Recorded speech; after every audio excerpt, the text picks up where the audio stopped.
God, the third Sunday. I think the third Sunday of the month. I think third Sunday of the month from 3 to 4. Don't know why I always forget that. but but I am happy to be here one more day on the face of this earth just to talk with you one more day. It is a blessing. This is the day the Lord hath made. I will be glad and rejoice in it. I will be glad and rejoice in it. I need to thank Pastor Wall, who's producing behind the scenes. Thank you so much, Pastor Wall. Also, to thank my hubby for driving me here. God bless him. He's probably listening, so thank you so much, honey. I always appreciate that, all that you do. Ladies, always appreciate your husband. It's always a blessing. And again, who am I? And why am I here? Why am I here? Because I'm here to talk to you about Christians always need to stand up. We are the salt and light of the earth. And God has left us here to be salt and light. Now, do we always want to feel like being salt and light? No, not necessarily. The flesh and the spirit, right? What? They war against each other. You don't feel like eating broccoli. You don't feel like exercising. You don't feel like reading that book. The flesh don't feel like doing nothing. But you do what is required, what's necessary, and it required. So I am here just for another day. I'm blessed to be one more day here on the land of the living, and to proclaim the good news. And the good news is that the Lord reigns, and as His Christians, we are His watchmen. And I want to thank my hubby for that word this day, because that's what we are. We are on the tower. And when I think of Morality Moves, I was driving down, I said, that's what we are. We're watchmen, watchwomen. When we are watching the progression and the pervasiveness of just evil, just continuing like a tsunami, just continuing going forward. But as Christians, we are the watchmen / watchwomen. And our job here is to see and proclaim. So when I come to you before you on Morality Moves is to proclaim, is to see and proclaim faith and works. And I thank God again for Pastor Wall that he has this station, because I said this aligns with what I'd like to do. I like to do is just tell people of what's wrong and right. And Morality Moves is exactly that, moving in morality. And you might say, Jacqueline, but whose morality? It ain't my morality. I've just been here on this earth for a little bit, so I don't have much to say. I have something to say, but not much to say. But as a Christian, I've been walking with the Lord many years, and my morality is in the good book, the only book. And the Bible says, Philippians 4:8, that whatsoever is pure, whatsoever is noble, whatsoever good report, think of these things. Also to Matthew 17. Always remember Matthew 17, because 7 times 2 is 14. That's my trick. That's one of my tricks to learn things. Matthew 17. God says, narrow is the way. I didn't say it. That leads to eternal life. He said, few find it. But he said, broad is the way that leads to destruction. And he says, many are on it. So God's ways are narrow. So when I come before you, it's not my way. It's God's way that I'm talking about. So it's His narrow way. And God has the right to say what's up and what's down. And this is becoming the generation of those who call good evil and evil good. But today and every time I come on this mic, I'm coming in what God calls good and what God calls bad. So when I define morality, that's my definition again. I define it on what God says. And again, I say, I'm following the one. I'm a fan of the one who knows my beginning and my end, and the dash in between. So follow the one who made you. Follow the one who's got the Bible, the basic instructions before leaving earth. That's the one I'm following. And I suggest we all do the same. So when I talk to you about Morality Moves, that's what I'm talking about. I'm doing, again, the landscape of what this world looks like. I don't get tired of sounding the alarm. I'm never going to get tired of that, because a lot of foolishness is going up in here. And like I said, I come with my broom. I don't have it today, but I come with a mental broom. Like we come to clean and sweep and clean. Like when Christians show up, we are the light of the world. What does the light have to do? just show up, turn on the light, show up. Martin Luther King says that the church should be the headlight. Nothing new, not the tail light. And we should be standing firm now. Now that the new school district is coming up, come on, Christians, let's come up and show out for our kids. Let's show up in the PTA meetings, the council meetings, the elections. We need to show up and show out. And so we're going to show out and do right this year. So as I talk about that, and I say every time I come, there's so much to talk about, but I like to stay focused with Christian morale in terms of the media and the content and how lyrics and how music lyrics and videos is really negatively affecting our children. That's my emphasis. There's a lot to talk about. Boy, I could be here all day. It could be here all day, but I can't. I can only be here for an hour. So my focus is talking about what is specifically going on. And you might say, but Jacqueline, what's the big deal, right? Let's go along to get along. Go along to get along, Jacqueline. What we see in the media doesn't really you can't really tell. It doesn't really come out what happens down the road. What you see and what you do, there's two different that doesn't coincide. But it always has. It always has. I think I told you about last time when I was here, and I was happy to talk to you about that. Esther Roll. When I say the word Esther Roll, you say, who's Esther Roll? She was the mother on Good Times. And in 1974, she went up to Norman Lear, the producer at that time. She was going to have her own radio show her own TV show at that time, Good Times. And I grew up watching Good Times. And she took a stand back in 1970s. She was going to be the main character, Esther Roll. And she looked and saw it, and she was going to be a single mother. Now I'm going somewhere with this. And she said, wait a minute. Millions of people are going to watch this show. This is in the 1970s. She goes, I do not want to be portrayed as another single mother, emphasizing that negative characterization of women at that time. She goes, I don't want to be a single mother living in the ghetto in Chicago without a father figure. She's like, I grew up with a father figure. She said that on Essence magazine. And I'm reading this. This is the 1970s. You think this was 2023. People are scared to stand up. She's like, wait a minute, Norman. And they didn't know who she was. She could have been famous and gotten a lot of money. She's like, I'm not going to do this unless you put a father figure in the house. I'm like, what in the world? And I bring those stories because she made the difference. She goes, no, I grew up with a father figure. I want a father figure. So he's like, all right now. And James came in the picture. James came in the picture until James took himself off with arguing down the road and got himself killed on the show. But that's a whole nother thing. It's a whole nother thing. But Esther got James there. And when we look at Good Times, the reruns and all that, those were my favorite shows. Esther did that. You're like, wait a minute. So she said, no, this is what a family should look like. Mother and father there. By one person made the difference. Sidney Poitier as well. He said, I am not going to be depicted. Now, he didn't have a lot of choices with roles either. This was during, a lot of racism. And Sidney Poitier, he said, no, I'm not going to characterize myself in these negative stereotypical roles. And he said, no, this is not what I'm going to do. Chadwick Boseman, the one who did the Panthers, Black Panthers, he also stood up against that. Against his career, said, no, I want to do pictures that are positive or that have some type of moral bent to them. And that's why he played the baseball player Jackie Robinson. He played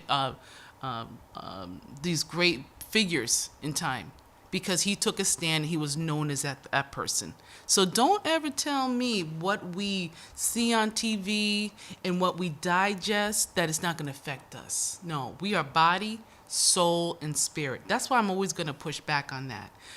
Also, too, in 2010, and also, too, if they could stand back in that time and say, no, for the generations to come, I'm taking a stand. And are we taking a stand? Are we sitting down? Are we sitting down letting other people do what they got to do and say this is not going to affect me or generations or kids to come? No, it's going to affect us. And your silence, Martin Luther King says, your silence will hurt us. So that's why I come before you, say, no, no, no. You see something, like they said during that time, see something, say something. And we are required to say something. 2010, the American Psych Association Task Force realized that there is a problem. Wait a minute, there's a problem. They concluded that the sexualization of girls in media is a serious societal problem, and the consequences of teenage boys are no less grave. In other words, the girls and the boys of the sexualization of girls in media. That was the American Psych Association Task Force. They had to create a task force because they realized, wait a minute, how girls are seeing themselves in the media, they're reacting to it negatively. They're reacting to it negatively. And so the profanity, the sexualization of just the lyrics, that is affecting how young girls and even young boys are growing up. And when I see all of that, and when I see all the foolishness of all this, and again, I don't go up against the Megan Stallions or Belcadis, that's Cardi B, because it's not them, it's the industry. Quite frankly, I bet if we gave them another opportunity, they would have probably sung different songs. But as we see the pervasiveness of just perversion, and I can't even read the lyrics. I'm in the church. I cannot read these lyrics and how far we've become. And what do you hear about that? Exactly. Silence. Silence. That's exactly what you hear. And our young babies and kids are just eating that stuff up. Now, if we saw poison on here, if you're gonna drink some sugar, and somebody put strychnine in it, you gonna drink that? No, you ain't, right? 'Cause it's gonna kill you, right? It's gonna kill you. But we are allowing our kids to be digesting stuff with the F word, the S word, all this stuff and all these things, and you just hear absolutely nothing. And then we're surprised when our kids react the way we do, how they're sexually active, they're effing bombing and all this stuff, and we don't put the two together. We don't put the two together. That's a shame. And it has always, you don't need, and I'll go some more topics, we don't need stats to know that what's wrong is wrong, what's right is right. Everyone knew smoking is bad for you. Your body tells you. God has given you a sense of preservation, how to take care of yourself. You know wrong and right. God has put that clock in us. We've known people growing up back in the 30s and 40s, they're puffing away. No cigarette smoking is bad. It's bad. Did you know that in 1964 the Surgeon General finally came out with a report saying cigarette smoke causes lung cancer and heart disease? 1964 came out with that.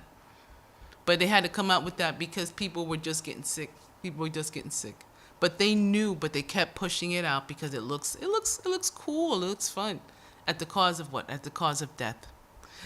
Same thing as the Rachel Carson during the presidency of Kennedy. She came out saying, "Wait a minute." She wrote a book called Silent Spring. She was a biologist, Rachel Carson, this one woman who had cancer at the time in the 60s. And she said, "Wait a minute. I'm seeing the birds dying. I see when they keep spraying this funny chemical in the air, the birds are dying. The streams, the streams are looking kind of funny." I said, "Something's going on with these chemical sprayings in our food." And the big farmer like, "Oh, no, you're just a woman. You don't know what you're talking about. No, there ain't nothing going on there." She said, "Wait a minute, something's going on." And she kept sounding that alarm. One person. She said, "Wait a minute. People are getting sick by this stuff." Rachel Carson. Read the book Silent Springs in 1960s. And she brought it up to Kennedy. Kennedy's like, "No, I think we're okay." Because big money talks, right? But she was that one lone wolf. And she was going through chemo and cancer at the time. And she eventually died a couple of years later after she was able to help pass legislation, the EPA, which was helped formed because of this one person saying, wait a minute, something going on. Things are dying when you spray this funny stuff in the air, up in the sky. It's going to go in our food. And I think we're going to digest that, and that don't help us. And I see the birds and the birds dying, the fish, something going on when you spray that stuff in the air. There's chemicals, there's correlation, because God gave us a brain, right and wrong. Eventually, because she kept going in front of Congress, she kept saying, wait a minute, this is wrong, stop this stuff. Until eventually they had to listen to her because she had the data, because she was a researcher and she wrote books. She said, wait a minute, something's going on here. And eventually she got their attention.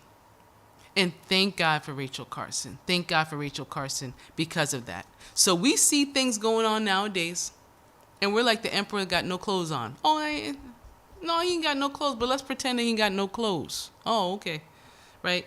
But God sees what we're doing. No, he ain't got no clothes on. You got to say what it is.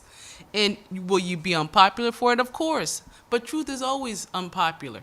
You know, Winston Churchill said that truth is so popular that it's guarded with the bodyguard of lies, the truth. And so what I'm saying is that when you see wrong, now who's wrong? When you see wrong, get in the fight. Speak up, use your voice, because if Rachel Carson didn't use her voice, we probably would have had the EPA, but eventually it would have came out that way. The Environmental Protection Act. So if you see something, say something. The American Psychological Association, with all the sexualization of media, they said media. That's what I'm saying now in 2023. They said in 2010. But you hear anything else saying it? No, you're just saying it's cool.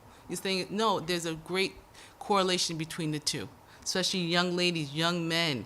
I mean, we've gotten to the point that we're saying, like, Cardi B, whores in the house and all this other stuff. I can't even say more than that.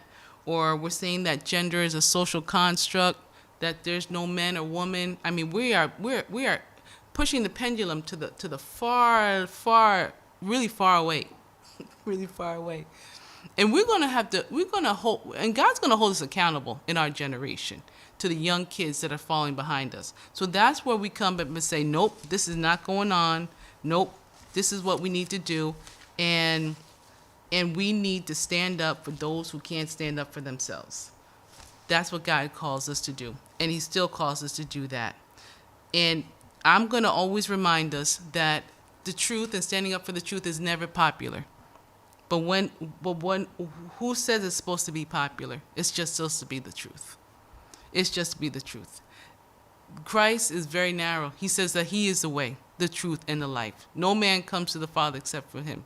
So the truth is always very convicting. The truth is, unpopular.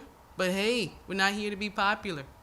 You're here to tell the truth, and so help us God. Tell the truth, and I'm always reminded of people who came before us who said, no, this is the right way. Go in it. Let me tell you about, let me see. I always have so many different stories to tell. And so many different stories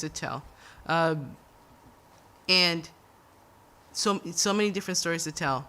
But one of the stories I'd like to talk about is A. Philip Randolph. I think I talked to you about that, who was able to get the Pullman porters together.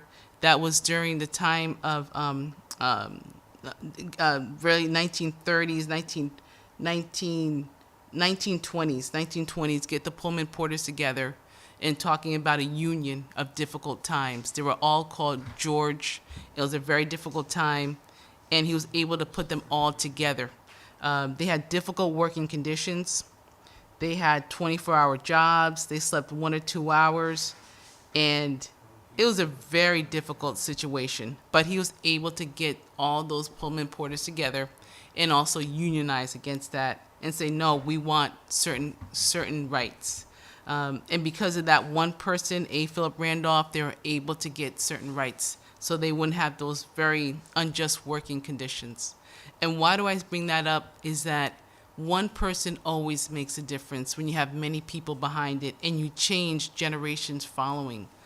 I always believe that the good Lord, he expects us to live in a place that's respectful, that we're treating people kind, we're protecting people, and we're speaking up for an injustice and not just walking by. And how in our time today, the generation that we're living in, we're seeing so many injustices. And even a phone call you can make, even a kind word, but something that you can say to change the atmosphere. And you might say, Jacqueline, it's just so many things to do. And I hear you. Sometimes I look back, say, oh, Lord, there's so many things to do. But people never really gave up, though. They kept fighting. They kept trying to do what's right. They never really stopped fighting, and neither should we. And I say, if you see a situation, if you see something, especially going back to school, look at the curriculum. Look at the sexual education going on. School was hard enough as it is, trying to get all the sex ed and all the sex curriculum. It is not healthy.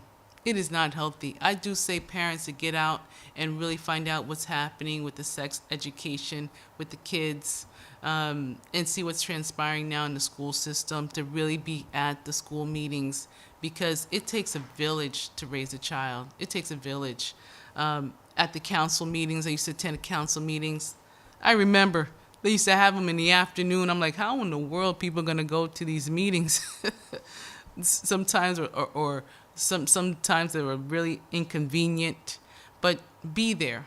Be there, talk about things that are pressing, find out the things that are transpiring in your city, legislations that want to be passed. Many times you won't know about it until it's actually passed. But I say get out and be involved. Life is one. You have to invest your life, give your life fervently for the Lord, and He'll show you where to go. I'm reminded of Frederick Douglass. There's a quote that says, when asked by a young African-American boy, how should he impact the civil rights movement? When a young boy went up to Frederick Douglass. And who was Frederick Douglass? Frederick Douglass was a slave that he taught himself how to read. He was the first slave who wrote his own book. I had the book. And he taught himself how to read, and he was able to get out of slavery. He came here to Massachusetts, so he fought always for the rights to be free, and the rights for those to be free. He never stopped fighting. And so when asked by a young African-American boy in his later time, he said, how should he impact the civil rights movement? The young African boy asked Frederick Douglass, I think it was on the front steps, and he said 3 words. He said, agitate, agitate, agitate.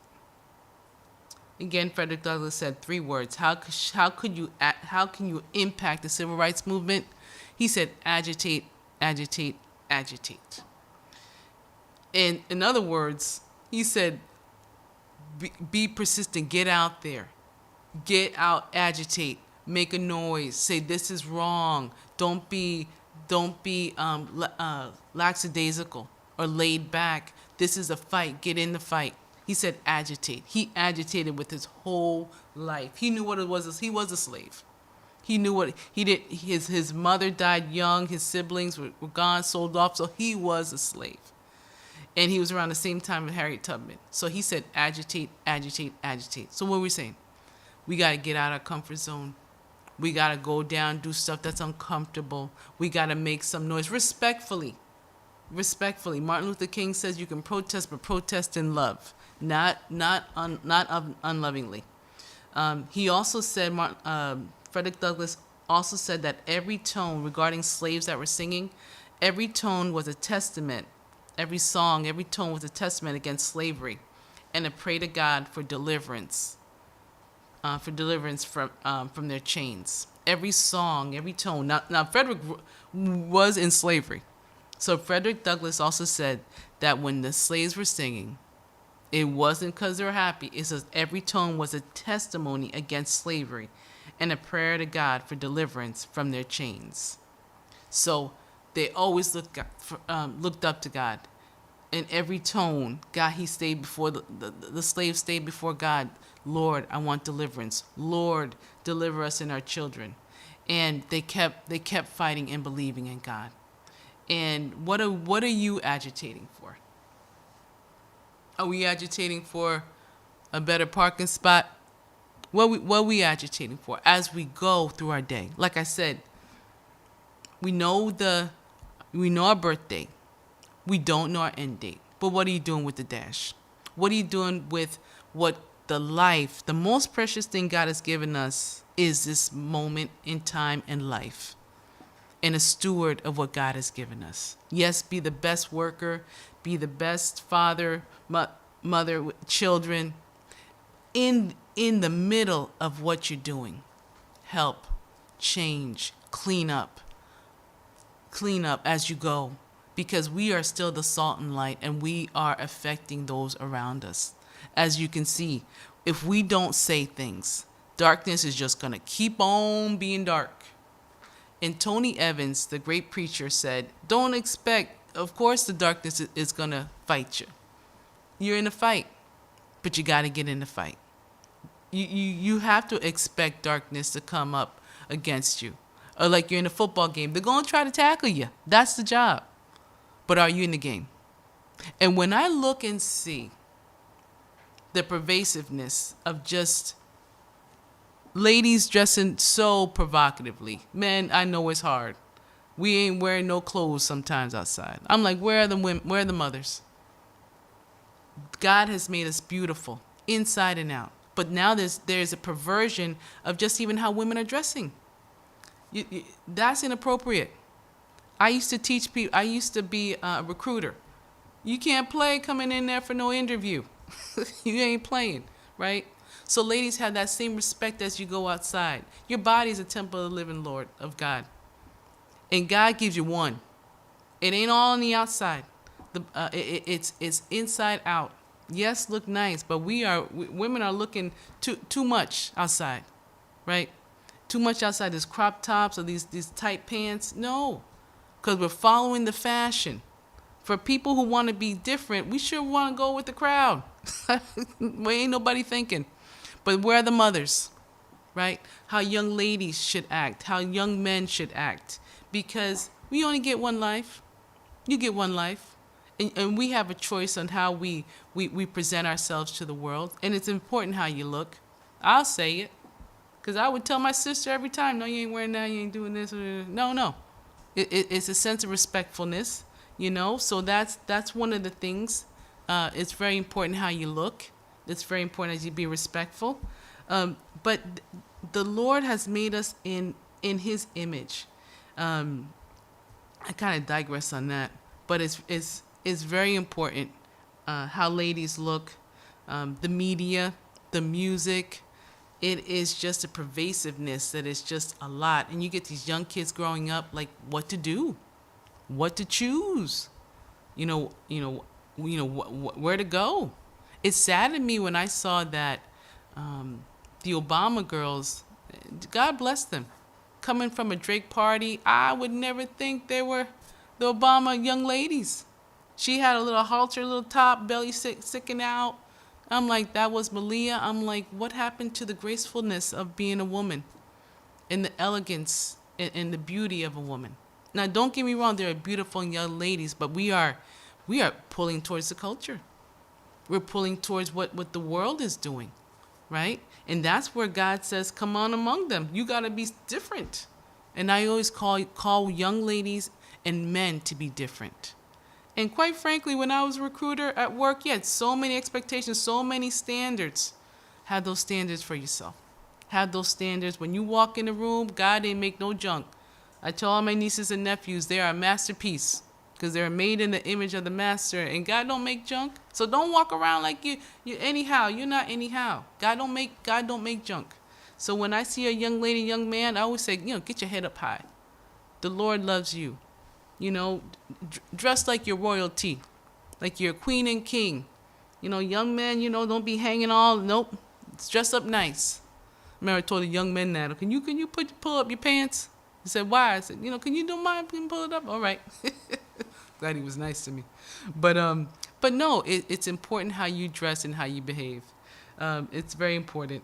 And when I look back on all the people who did fight, who did say this was wrong and I'm going to do something about it. Do you know the boycott took a whole year of walking? The bus boycott with Martin Luther King. It took a whole year. And the civil rights movement was an economic movement. Martin Luther King says, okay, you might not respect my person, but you respect my money. Respect my money. So you know what I say? I said, listen, if you see this music that's really degrading, read it. Read the music. Us older people, let's help the younger people. Because they don't know. We got to be salt and light. It's just older people acting a mess, dressing a mess. I can see why younger people are doing what they're doing. When the older folks want to act like the young, right? When they want to act like the young. So us older people, let's tell the younger people, don't be listening to this music. Let's want something different. I say cease and desist. We're not with this. We ain't with this type of inappropriate music, inappropriate videos. Don't be watching these rated R movies and things that I see these Christian movies. Don't be going to that rated R. It's disrespectful. And if you look at Beyonce, she has a lot of occultic, demonic things. Christians should not be about that. And also, she's cursing in her music. Christians should be talking against that and showing young people what is the right path. I'm against all that. When you really look at that, and then when you really look back and peel back the onion, it ain't godly. Ain't no godly in it. And if it ain't godly in it, then we talk and say, don't do it. This is wrong, this is inappropriate. And keep agitating. Because the kids behind us are going to think it's fine. And they're going to continue on with it. So I say definitely talk against the music lyrics. You see the magazines up in there, all nasty, Cosmopolitan, all that foolishness. Pull it out. Say, I don't want this. The reason why you see so much foolishness is because a lot of church people are this. Silent. And when I see something nasty, some magazine, right, I said, this is inappropriate. This is inappropriate. How can we take this magazine out of here? What can we do? We had a women's movement. I forgot what it was called, but it was a hashtag women's movement. I forgot what it was called. But I'm all for, respecting women. I'm all for that. But we need a morality movement. We need young people to realize what's wrong and what's right and what's the standard, because now everything goes, and that's just inappropriate. It's very mounting at times, and when you look at it, you say, okay, what's the right step, or where's the step to go? Many times it's just talking with the manager. It's like, you know what? I don't want this magazine in here. Could you, and give a few more others, say, you know what? Let's see how we can say, let's boycott this store if they can remove the magazine and go elsewhere. They did that with Target, with the children's clothes, with Pride Month and young children's clothes and all that. Target lost a lot of money.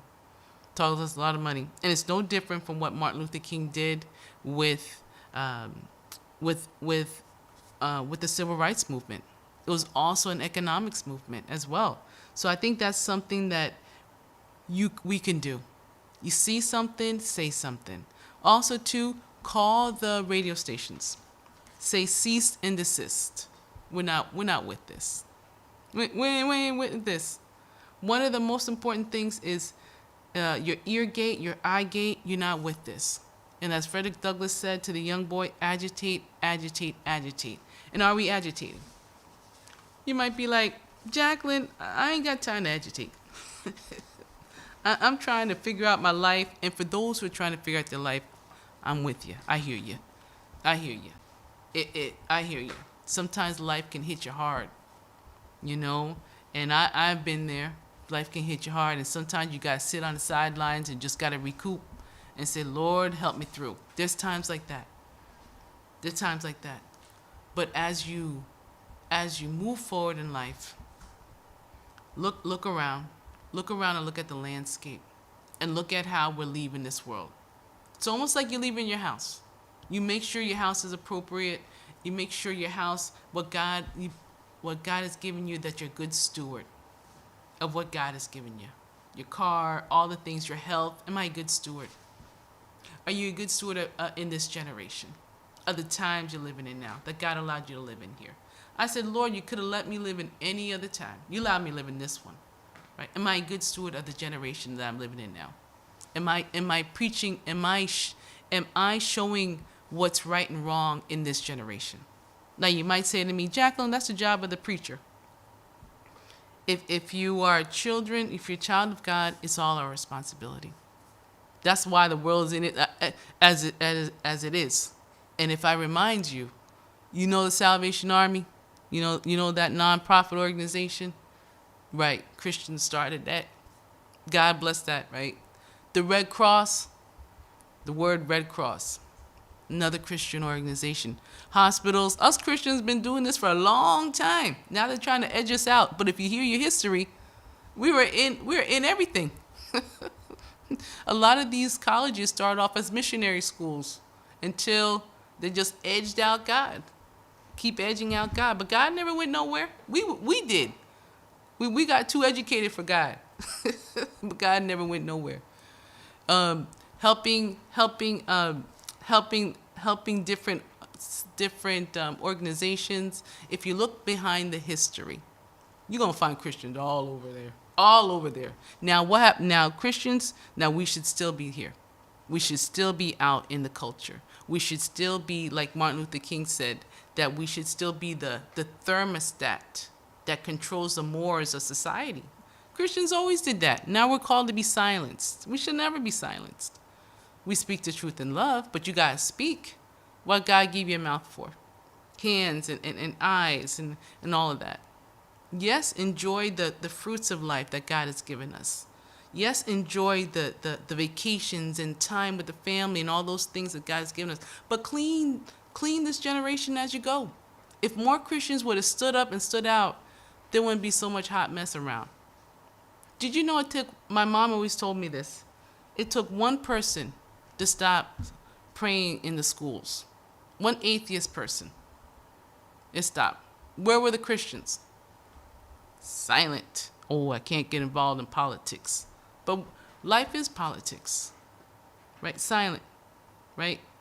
Roe versus Wade, abortion. It took one person, right? We tried to fight a little bit, right? And now legalizing killing. That's all it is. Come on now. Now for certain situations, and I'm a woman, but if you look at many reasons why people are doing abortions, it's lifestyle. They ain't ready for it. Come on now. Ain't ready for it. You can't condone foolishness. And I'm a woman. If you look at the facts, it's very few rape and incest. Very, very minuscule. The majority is lifestyle. Come on now. The reason why God says have no sex before marriage, the laws God gives us is the law for everybody. He made this body. He knows exactly what it requires. When we choose not to, we're gonna choose the consequences. Whether you're a Christian or not, God's rules are the same. If I fall off a bridge, whether or not I pray or not, I'm going to fall down. That's law. So such thing as moral laws. So what I'm saying is that we all have a responsibility. And it saddens me because the world is the way the world is. It's not because darkness is showing up. Because darkness is always going to show up. That's the job of the darkness. But it's the job of the light to push back darkness. Same way, if you have a little child and a dog come and run and get that child, you're gonna pick up that baby and fight that dog. Come on now. That's what we do. Right? We ain't going to let the dog go get the baby. We're gonna fight that dog. Exactly. you know? So we have to do the same. And you might be like, but Jacqueline, what can I do? Find out what the legislations are.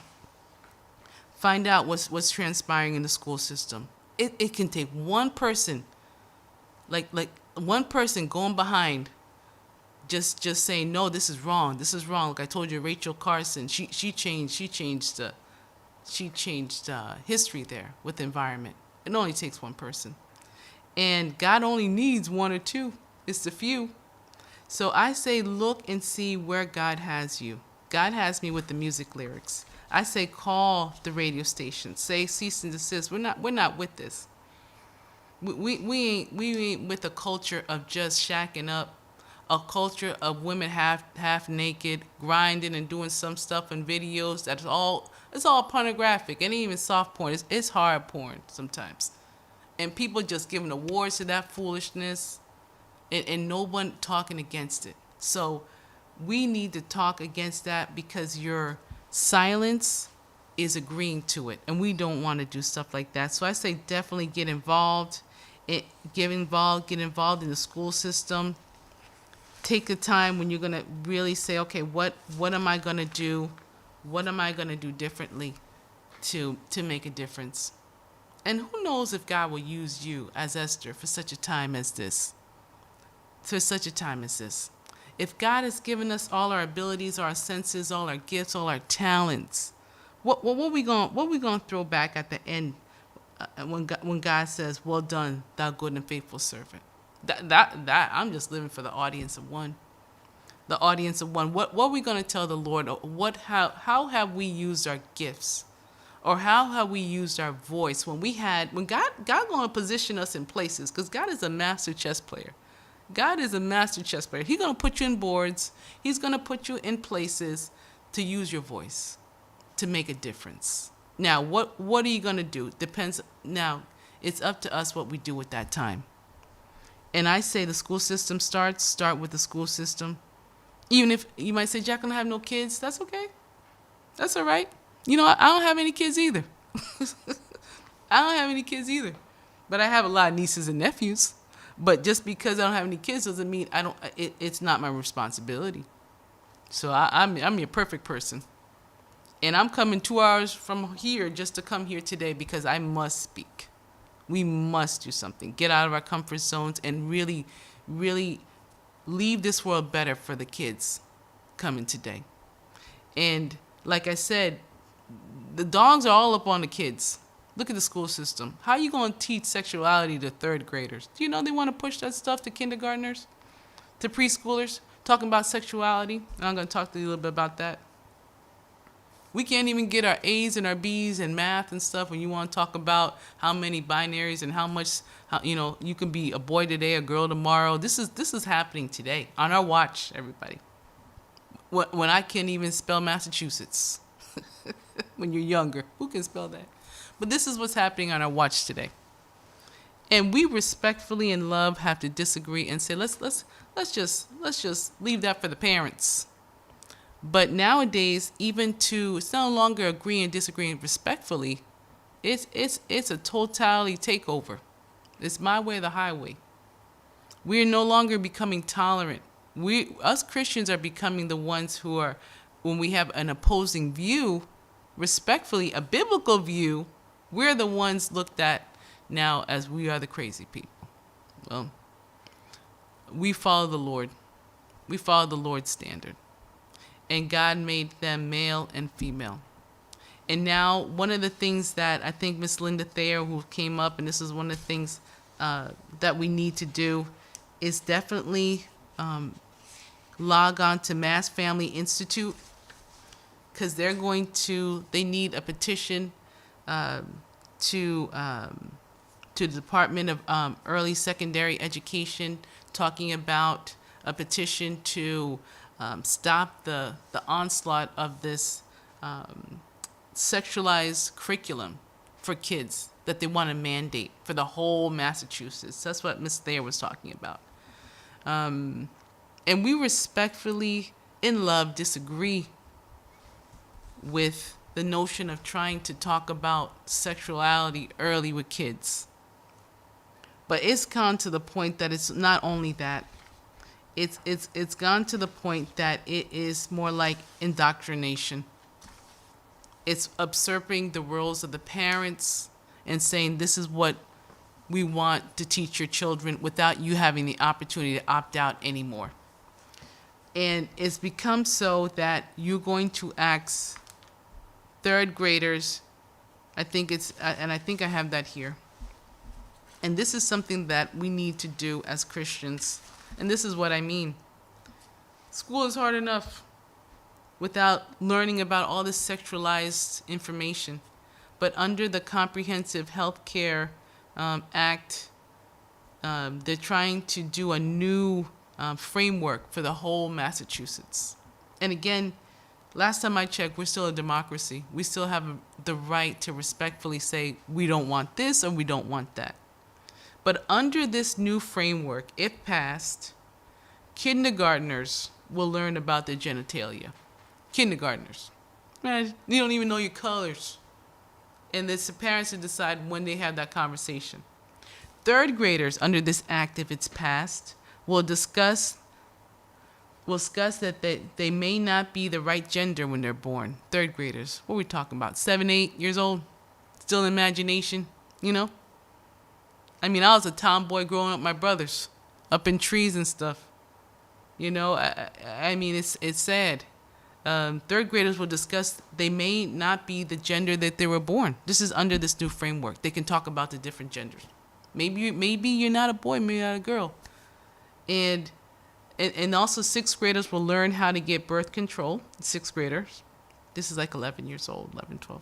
And ninth graders, 14, 15, will learn the benefits of sexual behavior. And all that goes into it. So really digressing into that. Also, too, Mass Family Institute, which is a great resource. They're also talking about a calendar of events for this whole school year, of talking about sexuality for the whole school year, not just Pride Month, but talking about pansexuality, just being open to different sexualities, and learning about all different types of sexual behaviors. For us adults here, you know, boggles our mind. You know, us adults boggles our mind. We're just looking at this with our mouth dropped. And this is what we're feeding our kids. The Bible says, when I was a child, I thought as a child. But when I grew up, I put away childish things. So we're telling little children, let's put our common sense hat on. They can't drive. They can't drink till you're 21, right? You can't drink till you're 21. You can't even join the army till you're about 18, adult 21. You can't drive until you're 21, right? But we're going to tell little kids you can switch your gender in third grade, right?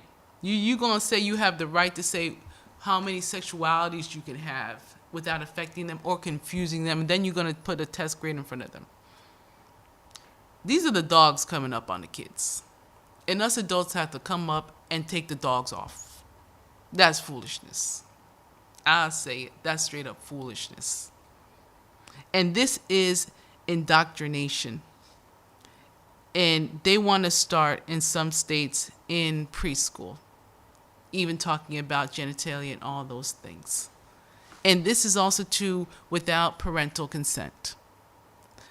Before you can opt out, now you can't opt out your child out of these things. And this is in Massachusetts. This is called the Comprehensive Health Physical Education Framework. That's what Ms. Thayer was talking about, trying to sound the alarm. It's talking about having abortions without parental consent,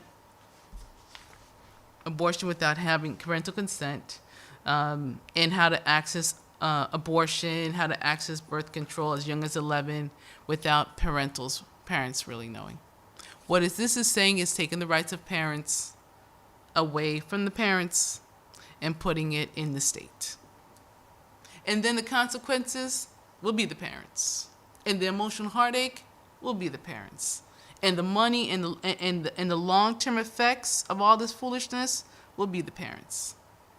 So I say, parents, you have to stand up. You have to stand up. You got to remove the dogs coming towards the children. And as Christians, we are the watchmen. You don't have you don't have children, then you're the aunties and the uncles. Get up and get out and tell them that's foolishness. Let the parents be the parents and have the responsibilities of parenting. Because when all's said and done, that's your child. And you're going to deal with the long-standing effects of wolves on your children. Because that's foolishness. I'm not calling them wolves, but I'm calling the effects of that. And this is what's happened when Christians stay silent. It's just a looming cloud. And you might say, but Jacqueline, aren't you being a little restrictive? Aren't you not being loving? Aren't you not being progressive and a progressive Christian? Matthew 7:14. Narrow is the way that leads to eternal life, God's way, and few that find it. Broad is the way that leads to foolishness, to destruction. You choose, like Joshua told the children of Israel, choose this day you serve. If it's God, follow God's way. Fight for the kids. Fight for what's right. It breaks my heart how foolish we're becoming. And it's not the adults they're going after. They're going after little babies and little kids.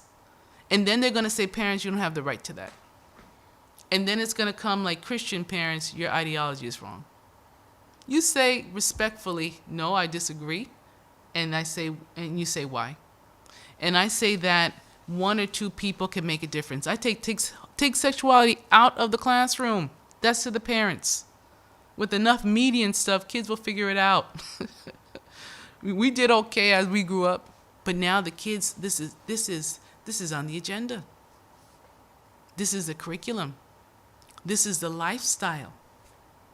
And a lot of parents are rising up and saying we don't want this, but they're still pushing it. They're still saying this is what we want for you, for your kids. And then you got to deal with all the consequences. You got to deal with emotional scars. You got to deal with years of long-standing confusion because someone comes in when they're 7, 8 years old saying, "Oh, you could maybe be a girl." Oh yeah, really? How you gonna say it to a little kid that's forming in your head? And yet these are what adults are agreeing to. And then not only that, then comes the surgery, then comes the gender assignment. Then comes the mutilation. What are we talking about? Boys and girls, girls and boys. But yet the church is this. Silent. Silent. How dare we be silent? How dare we be silent as the kids are offered to convenience of this culture? How dare we be silent? We cannot be silent. We cannot be silent. No, we won't be popular, but you can't be silent. So I say go out. You say respectfully, say we don't want this. Look for schools that don't do it. Pull your kids out. Look for schools that don't do it. Push for schools. I don't want sexuality. It's hard enough for us competing against China, against other worlds without this foolishness. Without this foolishness. So this is one of the things that I need you to combat against. The Mass Family Institute, there's a petition on there to say we do not want this. And I definitely say to go on there, Mass Family Institute. They're an excellent clearinghouse, a Christian clearinghouse. They're the ones who bring all this up. This one and also Mass Citizens for Life that Miss Linda Thayer was on was about. She's she's also on that board there, and as darkness comes out, light is greater than darkness. It always has, but light has to show up and show out. And we need to show up and show up for our kids. We need to, in this generation, push back the forces of darkness. And one of them, besides the music lyrics, is in the school systems. It's in the school systems. And even if you don't have any kids, grandparents, you show up and show out. You go there, grandparents. You do what you need to do. And I always say that that even if you're the only person there, you show up. You show up and show out because it's worth it for the kids. Let's go back and remember when we were little. trying to figure out the bullies in school, right? You're feeling awkward, trying to fit in with the cool people. You're trying to feel awkward. You're trying to graduate. You might have stuff going on at home. Life is hard when you're a young person. And you're looking for those adults that can protect you. You know, you always remember the one or two teachers that would protect you against foolishness, right?